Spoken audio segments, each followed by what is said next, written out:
Yo, what is up guys, it's Pedro here, and in today's video I will be reacting to the quote that Ron Rivera made saying that the Washington Commanders have tremendous amount of interest in extending Terry Mclaurin and Daron Payne. So I'll go ahead and give you guys the whole quote, and I'll talk about how likely I think a deal gets done with Terry Mclaurin, Daron Payne, when it could get done, and also how much it will cost for each of them, and if I think we should get those deals done. So if you guys are new, make sure to subscribe for Washington and NFL content. I'm so close to 7,000 subscribers, so please help me get there. Also hit that like button and turn on those notifications so you never miss a video, and also go ahead and follow my Twitter. Now let's get right into the video.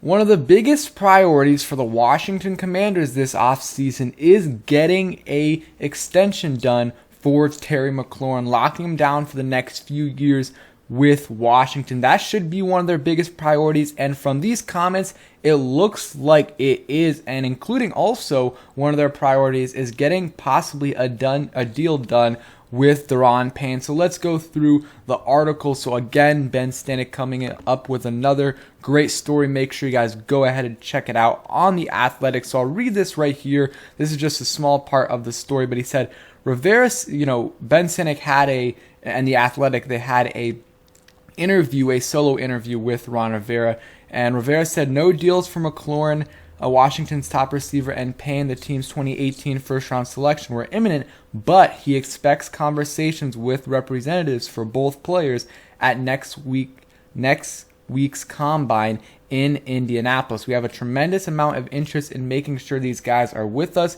going forward, Rivera said. So that is great news right there. I mean, we already knew this. Rivera said it earlier in the offseason. They want to try to get a deal done. And, Payne is eligible to have an extension this offseason. And Terry, obviously, is as well, because he is going into his final season. But he was a third-round pick, so he only has 4 years on his deal versus Payne, who has 5 years on his deal. But, this is one of the biggest priorities, and it's going to be tough to get a deal done with both these guys just because, Mclaurin, there's so many receivers that are going to be coming out in the next couple years, in terms of getting new deals like Devontae Adams, Deebo Samuel, Deontay Johnson, A.J. Brown, DK Metcalf. So he might want to wait until those guys get deals done so that he can, at the minimum, pretty much get what they're getting, because he's on the same level, in my opinion, as a lot of those guys, similar level to Deontay Johnson.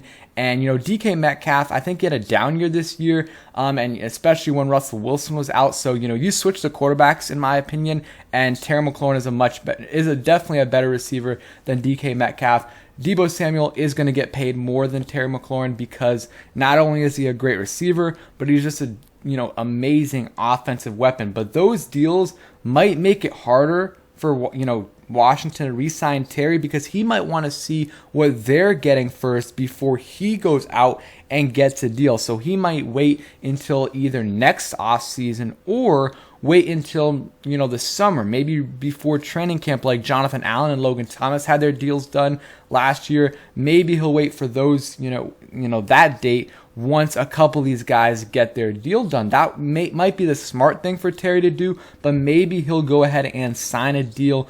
I think it's going to be $18 million plus for him. That's what Joel Corey said, from Over the Cap. I believe that's his podcast, and he was talking with John Keim about it. And I think it could be close to $20 million for Terry Mclaurin. I mean, that's what the going rate is for a receiver. And anytime, a receiver gets a new deal, he's going to be close to the top in terms of, the amount he's getting per year. But in a couple years, especially with this new, media deal that's coming in, it's gonna, he's gonna go way down the list. I think getting, if you look at the, cap space, they're about $30 million in cap space, but they can definitely do some things to make that cap space, go up. I mean, Landon Collins is on the books for $16 million right now. They can either move on from him, which wouldn't save too much. It would save, I believe, like $6 million, something like that, which I don't think will happen. They could ask him for a pay cut or ask him for a restructure. I would be very surprised if Landon Collins is back next season, with this current contract. I think it's going to be maybe a pay cut and a restructure, and we'll probably be able to save, I don't know, a decent amount of money with that. You know, the Packers today saved like $10 million in cap space by just restructuring a contract and getting more guaranteed money into putting it more into a signing bonus.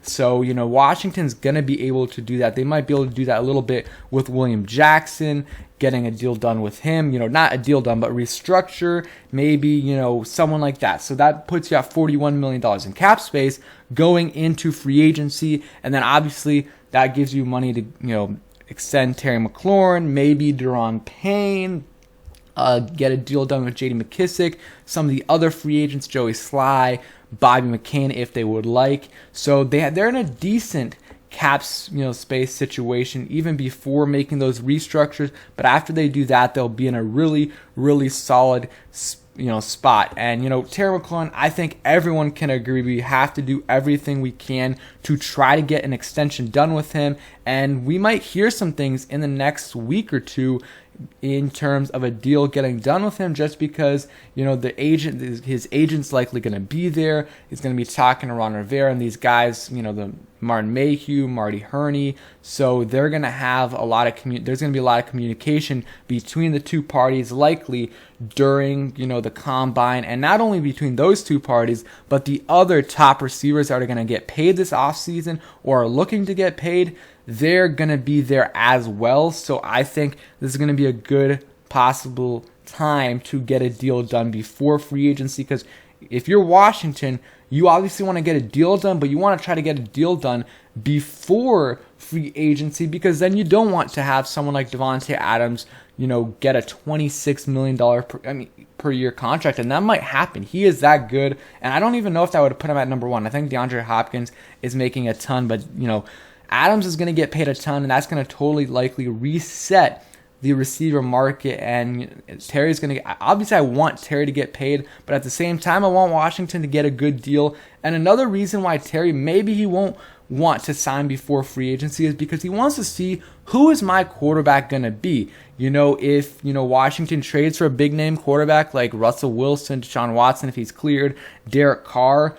Again, I don't think it's likely, but if one of those, you know, things happen, then I think Terry's going to, of course, want to, you know, come back. And, you know, if it doesn't happen, maybe Terry waits a little bit, sees what they do in free agency or the draft before he decides to commit long term to this franchise, because it will affect how much he gets paid. And it has, you know, the quarterback situation has affected how much he will get paid in this, you know, second contract. Because, I mean, you look at it, his numbers are good for sure. I mean, you know, 3,000 yards over his first 3 seasons, 16 touchdowns. I mean, he's had a great start to his career, but it could be so much better if he had a good quarterback with, you know, throwing the ball to him, and if he had a good receiving core. I mean, every single year it's been a terrible receiving core besides him. I mean, his rookie year, I mean, Paul Richardson, and really, I mean, no one else. I mean, it was just him and Steven Sims, Kelvin Harmon.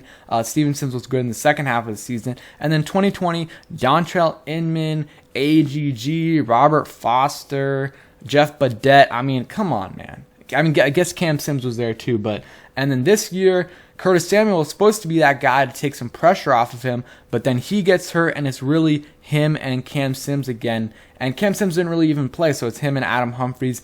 And that really also brings down his production as well, because Curtis Samuel's best game in terms of like how much he played and how healthy he was in that Falcons game where he had like 20-something yards in like 20 snaps, and he had like 5 catches or 4 catches, whatever he had. Terry had a great game that game because Curtis was able to open it up a little bit for him. So the combination of that with the quarterback scenario where he's had Haskins, Case Keenum, Colt McCoy, Garrett Gilbert, Kyle Allen, Taylor Heineke as his quarterbacks, I mean, it's not very helpful for him. And, you know, if he had, you know, you look at Russell Wilson DK Metcalf with Russell Wilson versus without, his numbers are really down without Russell Wilson. And, you know, I think Terry overall, if, you know, they both had the same quarterback, I think, you know, Terry's production would be more than DK, and I think it sucks for Terry, but that's something he's going to have to weigh as well. Who's going to be my quarterback? Who will be my quarterback? And that's something he should definitely weigh when he's thinking about re-signing here. But of course, I hope he comes back. Now, Daron Payne, we'll do this a little bit more, quickly. This is the one with, a bigger question. Of course, they want to extend him, but what I think they should do, and maybe they already have, and they're, a step ahead of, where I thought they are, would be, is pick the guy that you think you're not going to be able to re-sign out of the 4 starting defensive linemen, because you got Chase Young, Montez Sweat, Jonathan Allen, and Daron Payne as your 4 starters.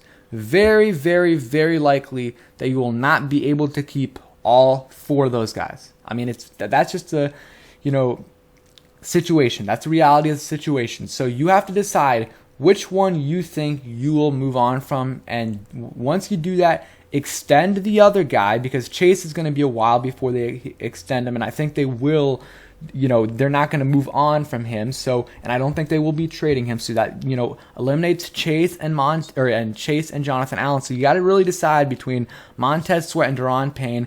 You would like to keep both of them, but it's going to be hard. So pick one of those guys that you want to keep, and the other, you have to start shopping them in those quarterback, trade talks, and try to get something for him before he leaves in free agency for a 3rd or 4th compensatory pick in the next year's draft. So that is something they need to weigh. I like Payne, though. This past season, 17 games, over 50 tackles, 4.5 sacks, and I believe no forced fumbles this year, but 3 forced fumbles the year before, 3 sacks the year before, and a couple in that playoff game. So he's a great run stopper, solid pass rusher for the interior. He's above average, not great at pass rushing, but he's solid at it, and he's a great run stopper. He's super athletic, and sometimes you just see him taking over games. He's going to cost a decent amount.